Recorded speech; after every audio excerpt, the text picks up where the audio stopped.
the environment is very important. It's one of the screens I would say most people will say they want first when they're picking a socially responsible investment.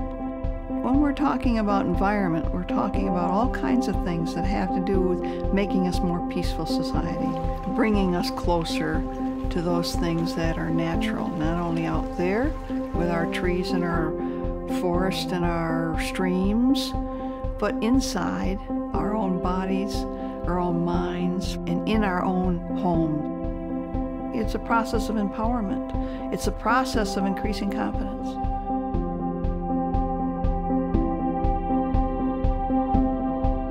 Socially responsible investing is a way of having your money say what's really important to you. So you can invest in any company, and that company may do egregious things, like it may not pay its laborers well, it may not produce a product that's safe.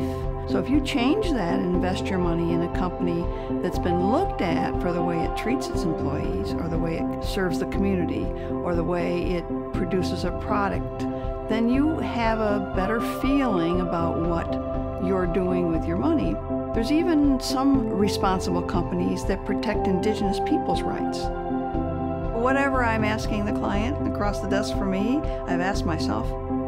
I wanted to put together something about the importance of making sure we know their values and we know their goals before we even start talking to them about money. So the focused holistic approach is going to ask questions that get at that.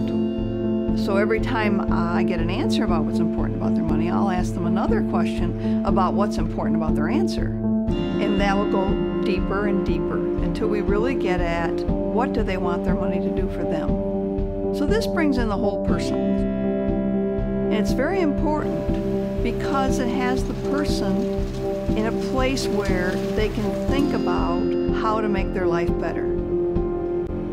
The reason that I started this business is my continual excitement about learning. You know, I started out as a teacher, and I think this is just part of who I am. And what financial planning is very much an educational tool, encouraging insights that might be life-changing.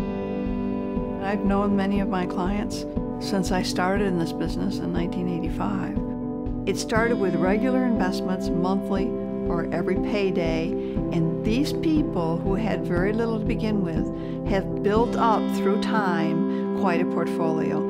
And it's just because they put that $25 in at a time, $50 in a time, so that's really important.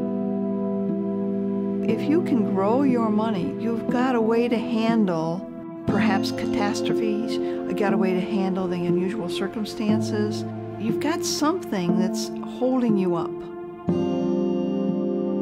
Not only does the building block of having enough money create a sense of comfort within you, a freedom to do what you want, but knowing the money that you have in reserve is creating something for somebody else at the same time, then there's that extra piece of accomplishment in your mind. You're doing two things at once. What we try to do here at Hansen's Advisory is to make sure we can enumerate the ways that money can be positive. And money can be positive if you're putting it into social responsible investments. It all evolves when you really believe in who you are, what you do, and it's important, then that saving just becomes a piece of that. Let your money be your voice, and that will give you an extra sense of confidence and well-being.